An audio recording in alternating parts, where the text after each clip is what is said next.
പ്രതിപക്ഷ നേതാവ് VD സതീശൻ നയിക്കുന്ന കളിച്ചാൽ വിട്ടുവീഴ്ചയില്ലാത്ത നിലപാടുകളെടുത്ത് അറബിക്കടലകൾ ഇരമ്പി വന്നാലും എടുത്ത നിലപാടുകളിൽ മാറ്റമില്ലെന്ന് ചന്ദ്രപ്പോടെ വിളിച്ചു പറഞ്ഞ് വർഗീയതയുമായി ഏറ്റുമുട്ടി മരിക്കേണ്ടി വന്നാൽ കൊടുങ്കാറ്റായി മാറാൻ ഒരുങ്ങുന്ന കേരളത്തിന് മാറ്റത്തിന്റെ കാരണം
തയ്യാറാകണമെന്ന് വിനയപുരസ്സരം അഭ്യർത്ഥിക്കുന്നു.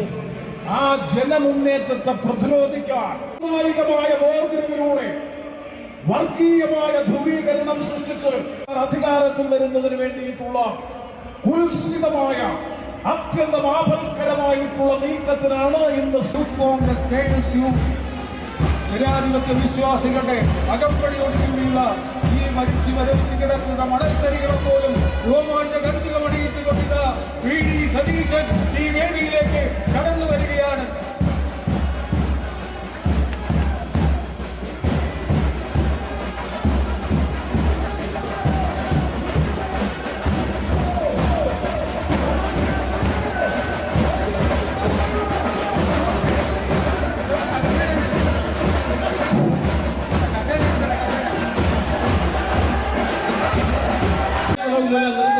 ജയ് ഹിന്ദ്.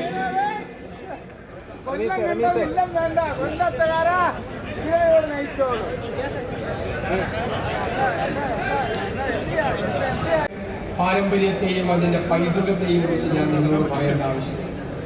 വർക്കലയുടെ മണ്ണ് സാഹോദര്യത്തിൻ്റെയും സ്നേഹത്തിൻ്റെയും സൗഹാർദ്ദത്തിൻ്റെയും മണ്ണ്. നമുക്ക് കേരളം അതുപോലെയാക്കി മാറ്റിയെടുക്കാൻ വേണ്ടിയുള്ള ഒരു പോരാട്ടം കൂടിയാണ് ഈ യാത്ര. കേരളത്തിലെ ജനങ്ങൾ ആഗ്രഹിക്കുന്നത് കഴിഞ്ഞ 10 വർഷക്കാലം അധികാരത്തിലിരുന്ന ഈ ദുർഭരണത്തിന് അന്ത്യം കുറിച്ച് ഒരു പുതുയുഗ പിറവിക്ക് തുടക്കമുണ്ടാകണം എന്നതാണ്. ആ അഭിലാഷം യാഥാർത്ഥ്യമാക്കാനുള്ള പോരാട്ടത്തിലാണ് നമ്മളെല്ലാവരും. നമുക്കറിയാം, ഒരു ഗവൺമെന്റ് ഒരു സംസ്ഥാനത്തെ എത്രമാത്രം തകർത്തിരിക്കുന്നു, അതുണ്ടാക്കിയ ആഴത്തിലുള്ള മുറിവുകൾ എത്രമാത്രമാണ് എന്ന് പലർക്കും അറിയില്ല. ഒരു നാടിന്റെ ഘടനയിൽ അതിന്റെ നട്ടല് എന്ന് നമുക്ക് വിശേഷിപ്പിക്കാൻ കഴിയുന്നത് അതിന്റെ സമ്പദ്ഘടനയാണ്. ഞാൻ നിങ്ങളോട് പറയട്ടെ, കേരളത്തിന്റെ നട്ടല് തകർന്നു കിടക്കുകയാണ്. അടുത്ത മാസം കേരളത്തിന്റെ ബഹുമാന്യനായ മുഖ്യമന്ത്രി ശ്രീ പിണറായി വിജയനും കൂട്ടരും അധികാരത്തോട് സലാം പറയും, സംശയമൊന്നും വേണം. പക്ഷെ അപ്പോൾ കേരളത്തിന്റെ തലയിൽ 6 ലക്ഷം കോടി രൂപയുടെ കടബാധ്യത കെട്ടിവെച്ചിട്ടാണ് അവർ ഇറങ്ങിപ്പോയി. കടത്തിന്റെ കാണാ കയങ്ങളിലേക്ക് കേരളത്തെ ചവിട്ടിത്താഴ്ത്തിയിട്ടാണ് അവർ പോകുന്നത്. ഈ ഗവൺമെന്റ് ഉണ്ടാക്കി വെച്ച ഈ ദുരന്തം സാധാരണക്കാരായ ജനങ്ങളെ എത്രമാത്രം ബാധിച്ചിരിക്കുന്നു നിങ്ങൾക്കറിയാമോ? എന്റെ ഓർമ്മയിൽ ഇത്രമാത്രം ജപ്തി നോട്ടീസുകൾ പ്രവഹിച്ച ഒരു കാലമുണ്ടായിരുന്നു. സംസ്ഥാനത്തുടനീളം ജപ്തി നടപടികളാണ്. ഒരു ബാങ്കിൽ നിന്ന് ഒരു ജപ്തി നോട്ടീസ് കിട്ടാത്ത ഒരാളെ കണ്ടുകിട്ടാൻ പാടാണ്. അത്രയും ഉണ്ടായോ? ഒരു ഇടപെടൽ മാർക്കറ്റിൽ നടത്തേണ്ട സിവിൽ സപ്ലൈസ് കോർപ്പറേഷന് ഗവൺമെന്റ് കൊടുക്കാനുള്ളത് കോടികളാണ്. എത്ര രൂക്ഷമായ വിലക്കയറ്റമാണ് കേരളത്തിലുള്ളത്. ആശുപത്രിയിൽ പോയാൽ മരുന്നില്ല, മരുന്ന് ഡോക്ടർ പുറത്തേക്ക് എഴുതി. സാധാരണക്കാരൻ മരുന്ന് മേടിക്കണം, വില കൂടിയതിൽ വാങ്ങിക്കണം. എന്താ കാര്യം? സർക്കാർ ആശുപത്രികളിലേക്ക് മരുന്ന് സപ്ലൈ ചെയ്യുന്ന കമ്പനികൾക്ക് മെഡിക്കൽ സർവീസസ് കോർപ്പറേഷൻ കൊടുക്കാനുള്ളത് കോടികളാണ്. എല്ലാ പദ്ധതികളും നിലച്ചു. കാരുണ്യ പദ്ധതി, കാരുണ്യ ബെനവലന്റ് സ്കീം, ഹൃദ്യം പദ്ധതി, മിഠായി പദ്ധതി, ഉമ്മൻചാണ്ടി സർക്കാരിന്റെ കാലത്ത് കൊണ്ടുവന്ന ആശ്വാസ കിരണം, ആരോഗ്യ കിരണം പദ്ധതി, നിരവധി പദ്ധതികൾ അതെല്ലാം നിലച്ചു. പണമില്ല. വാട്ടർ അതോറിറ്റി നഷ്ടത്തിലേക്ക് കൂപ്പുകുത്തുന്നു. ജലജീവൻ മിഷൻ വലിയ കണക്കിലാണ്. 4500 കോടിയാണ് അവർക്ക് കൊടുക്കാറുള്ളത്. വൈദ്യുതി ബോർഡ് ഉമ്മൻചാണ്ടി സർക്കാരിന്റെ കാലത്ത് നമ്മൾ ലാഭത്തിലാക്കി. ഒരു യൂണിറ്റിന് 22 പൈസ കുറച്ചു കൊടുത്തു. ഇപ്പോൾ എത്ര സ്ഥിതി എന്നറിയാമോ? 50,000 കോടി രൂപയുടെ ബാധ്യതയാ വൈദ്യുതി ബോർഡിന്. കടമാണ്. 4 പ്രാവശ്യം വൈദ്യുതി ചാർജ് കൂട്ടി 5ാമത് കൂട്ടാൻ എഴുതി കൊടുത്തിരിക്കുകയാണ്. കെട്ടിട നിർമ്മാണ തൊഴിലാളികൾക്ക് പെൻഷൻ കിട്ടിയിട്ട് 19 മാസമായി. 7 ക്ഷേമനിധികൾ തകരുകയാണ്. KSRTC നമ്മൾ ഉണ്ടായിരുന്ന കാലത്ത് 47,000 ജീവനക്കാർ, ഇപ്പോൾ 22,000 ജീവനക്കാർ. 5,000 ഷെഡ്യൂൾ, അന്ന് 2,000. ഏതാണ് തകരാത്തത്? ഏത് സ്ഥാപനമാണ് തകരാത്തത്? എണ്ണിയാൽ ഒടുങ്ങില്ല. അവിടെയെല്ലാം നമ്മൾ നമ്മുടെ കേരളത്തെ പുനർജനിപ്പിക്കും. ഇവര് തകർത്ത സമ്പദ്ഘടന മികച്ച ധനകാര്യ മാനേജ്മെന്റ് കൊണ്ട്, ആസൂത്രണം നിറഞ്ഞ നികുതി ഭരണം കൊണ്ട്, ഖജനാവിന്റെ ചോർച്ച തടയാൻ കാർക്കശ്യം നിറഞ്ഞ നടപടികൾ സ്വീകരിച്ചുകൊണ്ട്, സമ്പദ്ഘടനയെ ഉത്തേജിപ്പിച്ചുകൊണ്ട് ഇപ്പോൾ പൂച്ച പെറ്റ് കിടക്കുന്ന കേരളത്തിന്റെ ഖജനാവ് നമ്മൾ പണം കൊണ്ട് നിറയ്ക്കും. അല്ലാതെ വർത്തമാനം പറയാനില്ല. വരുമാനം ഉണ്ടാക്കുമ്പോൾ പാവപ്പെട്ടവരെയും സാധാരണക്കാരെയും ഇടത്തരക്കാരെയും ഹൃദയത്തോട് ചേർത്ത് നിർത്തി അവരുടെ കണ്ണീരൊപ്പി, അവരുടെ സങ്കടങ്ങൾ മാറ്റി, അവരുടെ ജീവിത നിലവാരം ഉയർത്തി നമ്മൾ ഈ കേരളത്തിന്റെ മുഖച്ഛായ മാറ്റും. അതാണ് യൂണിയൻ. ഞാൻ നിങ്ങളോട് പറയട്ടെ, കഴിഞ്ഞ 2 വർഷക്കാലമായി കഠിനാധ്വാനം നടത്തി ഗവേഷണ തുല്യമായ ഗൃഹപാഠം ചെയ്ത് രാജ്യത്തകത്തും പുറത്തുമുള്ള നിരവധി വിദഗ്ധരുമായി ആലോചിച്ച് സമഗ്രമായ പദ്ധതികളുമായി, ബദൽ നിർദ്ദേശങ്ങളുമായി ഇന്ത്യയിൽ ഒരു പ്രസ്ഥാനവും ചെയ്യാത്ത തയ്യാറെടുപ്പോടുകൂടിയാണ്, സർവസന്നാഹത്തോടുകൂടിയാണ് UDF ഈ തെരഞ്ഞെടുപ്പിൽ നേരിടാൻ വരുന്നത്. നമുക്ക് എല്ലാത്തിനും മറുപടിയുണ്ട്. നമ്മൾ പറഞ്ഞില്ലേ 1.5 കൊല്ലം മുമ്പ് ആരോഗ്യ കേരളം വെന്റിലേറ്ററില. ഇപ്പൊ ഒറ്റ സംശയമുള്ളൂ, വെന്റിലേറ്ററിലാണോ മോർച്ചറിയിലാണോ സംശയം. ആരോഗ്യ കേരളം എന്താ സ്ഥിതി? ഞാൻ പറയേണ്ട ആവശ്യമുണ്ടോ? വ്യാപകമായ പരാതികളും പ്രശ്നങ്ങളുമാണ്. സംസ്ഥാനത്തുടനീളം സിസ്റ്റം തകർന്നെന്നാണ് മന്ത്രി പറയുന്നത്. ശ്രദ്ധ മാറ്റാൻ വേണ്ടി കണ്ണൂരിലൊരു വലിയ നാടകം നടന്നു. ഭയങ്കരമായ അഭിനയമായിരുന്നു. എന്തൊരു അഭിനയമായിരുന്നു! ഞാൻ ആദ്യമായിട്ടാണ് മുദ്രാവാക്യം വിളിക്കേറ്റ് ഒരാളുടെ പെടലി കൊടുക്കുന്ന കാണുന്നു. മുദ്രാവാക്യം വിളിക്കേറ്റ് എന്തൊരു അസാമാന്യമായ അഭിനയം. ഞാനും പ്രകാശ് തമ്മിൽ രാവിലെ ഒന്ന് തർക്കിച്ചു. പ്രകാശ് പറഞ്ഞു അവർക്ക് ഇന്ത്യയിലെ ഏറ്റവും മികച്ച നടിക്കുള്ള ഉർവശി അവാർഡിന് നമ്മൾ ശുപാർശ ചെയ്തു. ഞാൻ സമ്മതിച്ചില്ല, അത് പോരാ, അതിനേക്കാൾ വലിയ മികച്ച അഭിനയമാണ്. ഞാൻ പറഞ്ഞു നമുക്ക് ഓസ്കാർ അവാർഡിന് ശുപാർശ ചെയ്തു. ശരിയല്ലേ? പ്രകാശ് അത് സമ്മതിച്ചു. അത്രയും വലിയ അഭിനയം. കേരളം മുഴുവൻ ഒരു കലാപം ഉണ്ടാക്കാൻ ശ്രമിക്കുകയായിരുന്നവര്. എത്ര നമ്മുടെ കുട്ടികളെ വധശ്രമത്തിന് ജയിലിലടച്ചേക്കുക. ആ MD ഗോവിന്ദൻ പറഞ്ഞു കേട്ടില്ലേ? ആരോഗ്യമന്ത്രിയുടെ കൈ പിടിച്ച് തിരിച്ചൊന്ന് കേസിൽ കൈ പിടിച്ച് വളച്ചൊടിച്ച് ഇതുപോലെ പച്ചക്കള്ളം. ഇവര് വെന്റിലേറ്ററിലാക്കിയ ഈ ആരോഗ്യ കേരളത്തെ നമുക്ക് ആരോഗ്യവതിയാക്കി കേരളത്തിലുള്ളതാണ് വേണ്ടേ? അതിനാണ് നമ്മൾ ആരോഗ്യ രേഖ അവതരിപ്പിച്ചു.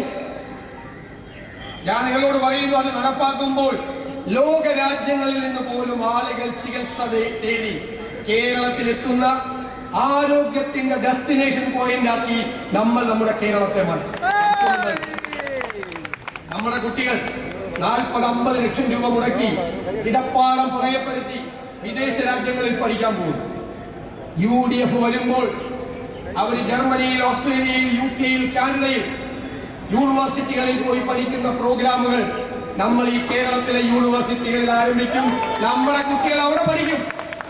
അവർ പഠിച്ച് പുറത്തിറങ്ങുമ്പോൾ 2 ഓപ്ഷൻ: ഒന്നുകിൽ ജോലി, അല്ലെങ്കിൽ സംരംഭം തുടങ്ങാനുള്ള സഹായം. അതിനായുള്ള സമഗ്രമായ ഒരു തൊഴിൽ സംരംഭ പദ്ധതി നമ്മൾ ഉടനെ പ്രഖ്യാപിക്കുക. സഹായിക്കും. കാർഷിക മേഖലയിൽ നല്ല പാക്കേജ്. അങ്ങനെയുള്ള വിവിധ വിഭാഗങ്ങളിൽപ്പെട്ട KSRTC പെൻഷൻകാർ, അവരുടെ എല്ലാവരുടെയും സങ്കടങ്ങൾ മാറ്റാനുള്ള പദ്ധതികൾ നമ്മുടെ കയ്യിലുണ്ട്. നമുക്കൊരു സ്വപ്നതുല്യമായ പദ്ധതിയുണ്ട്. കേരളത്തിന്റെ കടൽ എന്ന് പറയുന്നത് 600 കിലോമീറ്ററാണ്. 2 അന്താരാഷ്ട്ര തുറമുഖങ്ങൾ, ഒരു കണ്ടെയ്നർ ടെർമിനൽ, 17 മിനി തുറമുഖങ്ങൾ. നമ്മൾ ഇതിനെയെല്ലാം സംയോജിപ്പിച്ച് മിഷൻ സമുദ്ര എന്ന പേരിൽ കോസ്റ്റൽ ഷിപ്പിംഗ് ആരംഭിക്കും. അത് 2ാം ഘട്ടത്തിൽ ക്രൂയിസ് ഷിപ്പിംഗ്, പാസഞ്ചേഴ്സ് വരും. 3ാം ഘട്ടത്തിൽ നദികളെ കൂടി സംയോജിപ്പിച്ച വിശാലമായ ഒരു ടൂറിസം പദ്ധതി. സിംഗപ്പൂർ പോലെ, സിയാറ്റിൽ പോലെ കേരളത്തെ ഒരു തുറമുഖ നഗരമാക്കി മാറ്റുക എന്നത് UDFന്റെ സ്വപ്നമാണ്. ആയിരക്കണക്കിന് തൊഴിലവസരങ്ങൾ ഉണ്ടാകും. ഞങ്ങളുടെ ആഗ്രഹം അതിന് 1/3 തൊഴിലവസരങ്ങൾ തീരപ്രദേശത്ത് ജീവിക്കുന്ന സാധാരണക്കാരുടെ മക്കൾക്ക് അത് കൊടുക്കണമെന്നുള്ളതാണ്. ആ രീതിയിൽ ചെയ്യും. കേരളം മാറുവാൻ പോകുന്ന മികച്ച പദ്ധതികളിലൊന്നാണ്. നിരവധി പദ്ധതികളുണ്ട്. ഞാനെല്ലാം ഇവിടെ വിശദീകരിക്കുന്നില്ല. ഒരു കാര്യം നിങ്ങളോട് പറയുന്നു: ഈ യാത്ര സമാപിക്കുമ്പോൾ കേരളത്തിലെ ജനങ്ങൾക്ക് ഒരു കാര്യം ബോധ്യമാണ്. അവർ വരുന്നത് കേവലം ഭരണമാറ്റത്തിന് വേണ്ടി മാത്രമല്ല, കേരളത്തിന്റെ മാറ്റത്തിന് വേണ്ടി കൂടിയാണ് എന്ന് ബോധ്യമുണ്ടാകും. എനിക്ക് നിങ്ങളോട് പറയാനുള്ളത് ഇതൊന്നുമല്ല ഇവിടുത്തെ ചർച്ച. ഇവിടെ ചർച്ച വർഗീയതയാണ്. ശ്രീനാരായണ ഗുരുദേവന്റെ മണ്ണിൽ നിന്ന് ഞങ്ങൾ പറയുന്നു. BJPക്കാരെ നമുക്കറിയാം. നമ്മൾ സന്തോഷമായിട്ടിരിക്കുന്ന കണ്ട അവർക്ക് സങ്കടം വരും. നമ്മളെ തെറ്റിപ്പിക്കും, വിദ്വേഷ പ്രചരണം നടത്തും. നമ്മളെ ശത്രുക്കളാക്കുമ്പോഴാണ് അവർക്ക് സന്തോഷം. എന്റെ സങ്കടം, സംഘപരിവാർ സഞ്ചരിക്കുന്ന അതേ പാതയിൽ കേരളത്തിലെ CPM സഞ്ചരിക്കുക. ഡൽഹിയിലെ ചേട്ടൻ ബാവയും തിരുവനന്തപുരത്തെ അനിയൻ ബാവയും ഇപ്പോൾ ഒരേ തോണിയിലാണ് സഞ്ചരിക്കുന്നത്. കേരളത്തിൽ ഇപ്പോൾ വർഗീയതയ്ക്ക് തിരികൊളുത്തിയിരിക്കുന്നത് കേരളത്തിന്റെ മുഖ്യമന്ത്രി പിണറായി വിജയനാണ്. ഒരു തീപ്പൊരി വീണാൽ ആളി കത്തിക്കാൻ നിൽക്കുന്ന വർഗീയവാദികളുടെ കൈകളിലേക്ക് CPM തീപ്പന്തം എറിഞ്ഞു കൊടുക്കുകയാണ് ചെയ്യുന്നത്. പക്ഷെ നിങ്ങൾ ഭയപ്പെടേണ്ട. ആ തീ കെടുത്താനുള്ള ആർജവം ഇന്ന് കേരളത്തിലെ UDFിനുണ്ട്.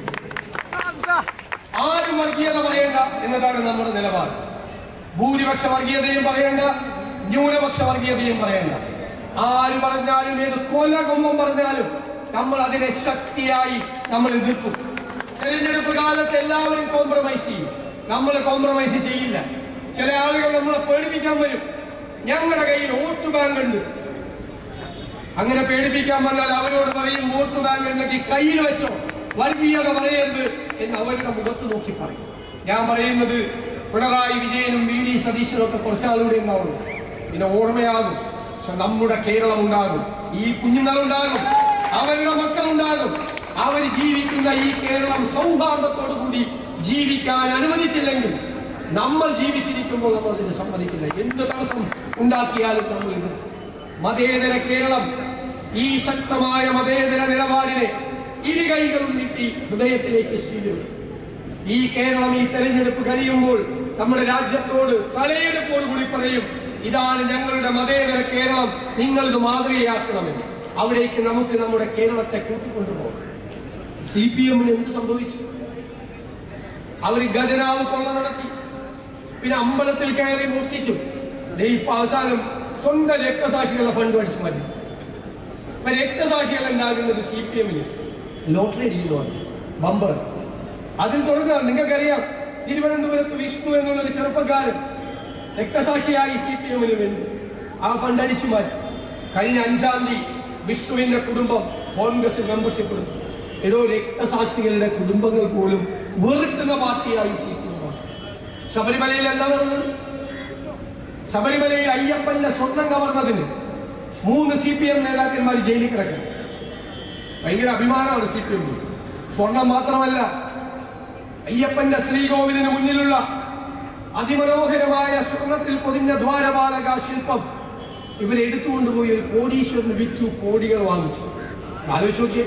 മാത്രമല്ല, എന്നിട്ട് ഈ കള്ളന്മാർ അതിന്റെ വ്യാജ മോൾഡ് ഉണ്ടാക്കി ചെമ്പിൽ, എന്നിട്ട് അതാണ് അവിടെ കൊണ്ടുവച്ചിരിക്കുന്നത്. എത്ര വലിയ കള്ളത്തരം! കോടതി പറയാണ് 2019 മുതൽ ഇവർ കളവ് തുടങ്ങി. ആരും അറിഞ്ഞില്ലെങ്കിൽ കള്ളന്മാരെന്തെയും വീണ്ടും കക്കും. 2024 ദേവസ്വം ബോർഡ് പ്രസിഡന്റ് പറയാണ് വീണ്ടും പൂശണം എന്ന് വെച്ചാൽ വീണ്ടും കക്കണമെന്നാണ് അതിന്റെ അർത്ഥം. കോടതി ഇടപെട്ടു. ഞാൻ പറഞ്ഞു അയ്യപ്പൻ ഇടപെട്ടാണ്. അല്ലെങ്കിൽ അയ്യപ്പനറിയ അയ്യപ്പന്റെ തങ്ക വിഗ്രഹം കൂടിയവന്മാർ അടിച്ചു മാറ്റുന്നു. ആഗോള അയ്യപ്പ സംഗമം നടത്തി. ഞാൻ ഞെട്ടി. പിണറായി വിജയന് പെട്ടെന്നൊരു അയ്യപ്പ ഭക്തി, ആഗോള അയ്യപ്പ സംഗമം. ഇപ്പോഴാണ് കഴിഞ്ഞ ആഴ്ച മനസ്സിലായത് കണക്ക് ചേരുന്നില്ല. കണക്ക് കണ്ട 600 പേര് പങ്കെടുത്ത പരിപാടി, ചെലവ് 12 കോടി. കോടതി അന്ത്യശാസനം കൊടുത്തിരിക്കുകയാണ് കണക്കിലല്ലോ. ആ കണക്ക് വായിച്ചാൽ നമ്മൾ ചിരിച്ച് മണ്ണിറക്കും. 600 പേര് പങ്കെടുത്ത പരിപാടിക്ക് ബ്രേക്ക്ഫാസ്റ്റ് കൊടുത്ത് 3000 പേര്. കള്ളക്കണക്ക. ഉച്ചയ്ക്ക് ഭക്ഷണം 4000 പേര്, രാത്രി ഭക്ഷണം 5000 പേര്. കിടക്ക വരെ അടിച്ചു മാറ്റി. നന്ദഗോപ ഭജന സംഘം ഗാനമേള നടത്തി 8 ലക്ഷം രൂപ. ഗാനമേള ട്രൂപ്പ് പറഞ്ഞ് ഞങ്ങൾ ആ പരിസരത്തേക്ക് പോയിട്ടില്ല. ആ പൈസ അടിച്ചു മാറ്റി. അപ്പൊ ഞങ്ങൾ ഇവരോടൊക്കെ ഒരു കഥ പറഞ്ഞു. അതേയല്ല, കൊല്ലത്ത് CPM കോർപ്പറേഷൻ ഭരിക്കുന്ന കാലം ഒരു ഫെസ്റ്റിവൽ നടന്നു. അതിനൊരു കുതിരയെ കൊണ്ടുവല്ലെങ്കിൽ വാഹനത്തിൽ കൊണ്ടുവരുന്നു. അപ്പൊ അവന്റെ വൗച്ചർ എഴുതിയെടുക്കും. വൗച്ചറിൽ കുതിരയെ കൊണ്ടുവന്ന വാഹനത്തിന്റെ നമ്പർ എഴുതി. അവസരം ഓഡിറ്റുകാർ പരിശോധിച്ചപ്പോൾ CPMകാർ കുതിരയെ കൊണ്ടുവന്ന വാഹനം ഏതാണെന്നറിയോ? മാരുതി 800. മാരുതി 800 കാറിൽ കുതിരയെ കൊണ്ടുവന്നത് കണക്കെഴുതിയെടുത്ത വിദ്വാന്മാരാണ്.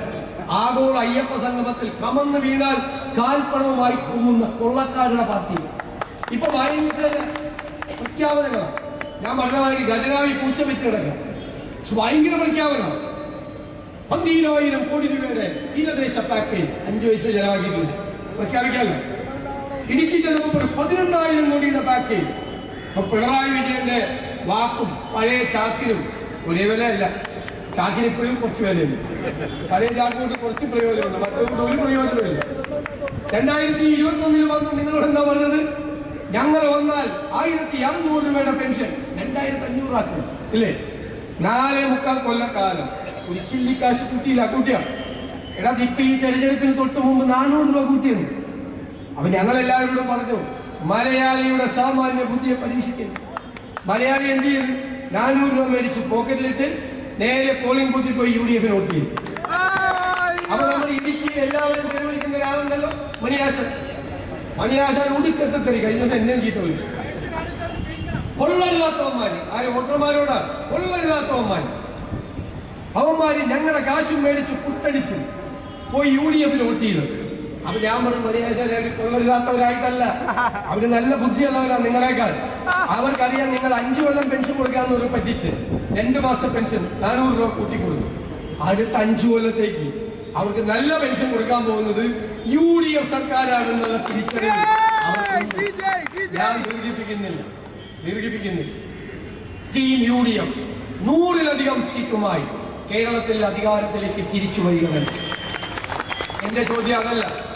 100-ലധികം സീറ്റുമായി വരുമ്പോൾ നമുക്ക് നഷ്ടപ്പെട്ട നമ്മുടെ വർക്കലയിൽ ഒരു UDF MLA ഉണ്ടാവോ? എല്ലാവരും ഞാൻ നിങ്ങളെ ഏൽപ്പിക്കുകയാണ്. UDFന്റെ ഒരു MLA ഇവിടെ ഉണ്ടാകണം. അതിനുവേണ്ടി ഇന്നു മുതൽ എല്ലാവരും ഒറ്റക്കെട്ടായി കഠിനാധ്വാനം ചെയ്യണം. ഇതൊരു മഹായുദ്ധമാണ്. ഈ യുദ്ധം കേരളത്തിലെ ജനങ്ങൾക്ക് വേണ്ടി നമുക്ക് ജയിച്ചേ മതിയാകും. അതിനുവേണ്ടിയിട്ടുള്ള പ്രവർത്തനങ്ങളുമായി മുന്നോട്ട് നീങ്ങണം എന്ന് വിനയപൂർവ്വം അഭ്യർത്ഥിച്ചുകൊണ്ട് നിങ്ങൾ നൽകിയ ഈ സ്വീകരണത്തിന് നന്ദി പറഞ്ഞുകൊണ്ട് എന്റെ വാക്കുകൾ നിർത്തുന്നു.